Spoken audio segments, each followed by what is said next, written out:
If you have lower back pain, there's a pretty good chance that when you bend over to pick things up off the ground, it makes your lower back pain worse. Well, the good news is I'm gonna teach you how to pick things up off the floor in a way that's pain-free, and I'm also gonna show you why this is happening to you in this video. Hey there, my name's Coach Tyler from WeShape, where our goal is to help you feel better in your body.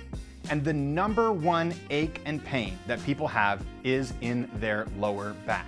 Oftentimes, we think of fixing lower back pain by relieving that area of the body. But the reality is, the reason why you have lower back pain in the first place is because you don't know how to properly move through your hips. This can manifest as bending down to pick something off the ground with poor form and causing your discs and your lower back to be in pain.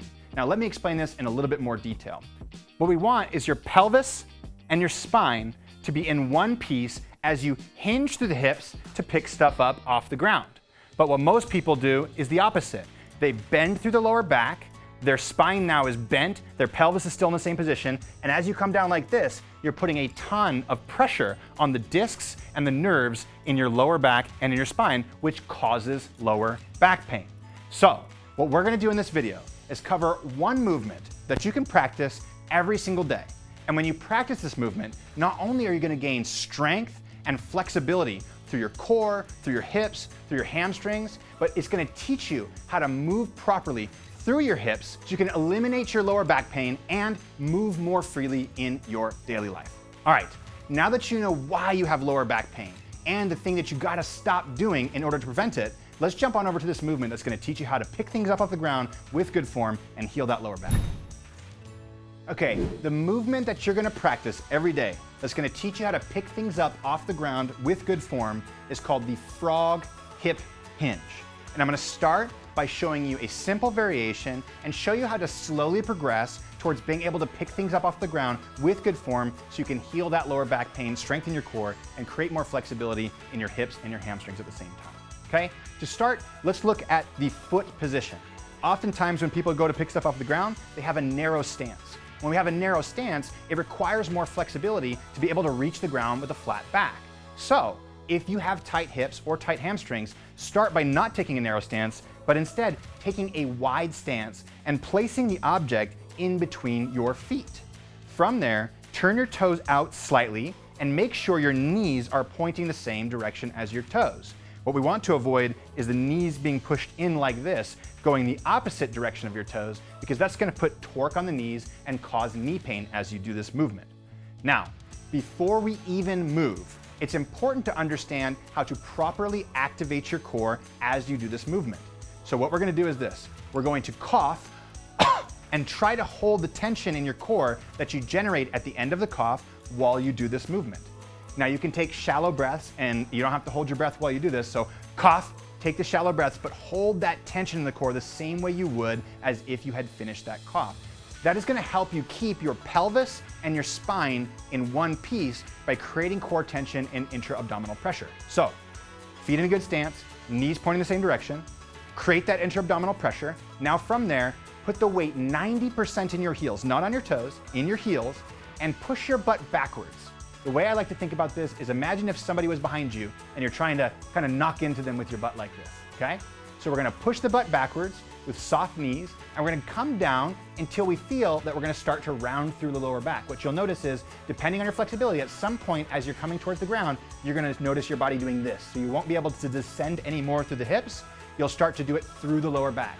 It's important to build the awareness of where this is for you in your flexibility and your range of motion capabilities. Because if you go deeper than your flexibility will allow and start rounding your back, you will stay stuck in a poor movement pattern and you will continue to have pain in your lower back.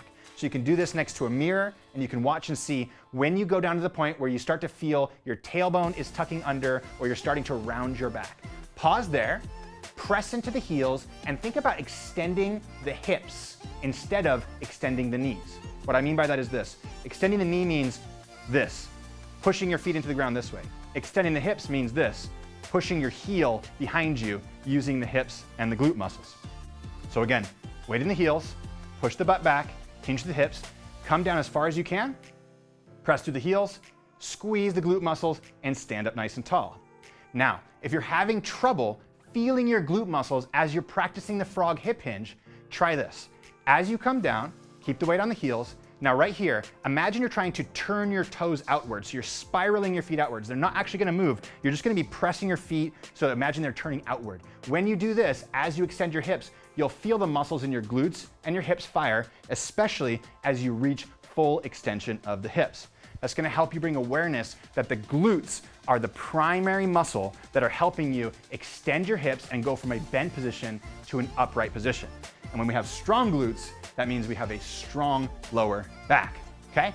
Once you've practiced this motion and you've got all the key points I've just shared with you right, good stance, toes out, knees going the same direction as toes, weight in the heels, push the butt back first, soft knees, tight core, go as far down as you can without losing your flexibility, and then coming back up using the glutes to finish the motion, then you can practice this hip hinge every single day for just 1 minute. And so what it looks like is this. Set a reminder on your phone that says frog hip hinge. Put it in a time of day where you'll remember it, or maybe do it when you first got out of bed. All you're gonna do is start a timer for 1 minute, trying to make sure you're focusing on doing this with as good a form as you possibly can. If you do this every day, not only will you notice that as you go through your daily life, you don't go and pick stuff up like this anymore, you start to think about it more consciously, you'll start to notice that your core will get stronger, your hips will get looser, your hamstrings will get looser, and your lower back pain will start to go away. So give this a shot every day for just a few weeks and let us know how your body feels after you've practiced it. Because I promise you, it's gonna change the way your lower back feels, and it's gonna give you so much more freedom to move your body the way you want in your life. Hey, before you go, you're probably aware that most workouts that you've seen don't focus on teaching you how to move your body with perfect form. And that's a huge problem, because if we exercise, but we don't think about the quality of our movement, well, guess what? You can continue to get injuries, aches, and pains, and stay tight and inflexible and not have the movement freedom you want.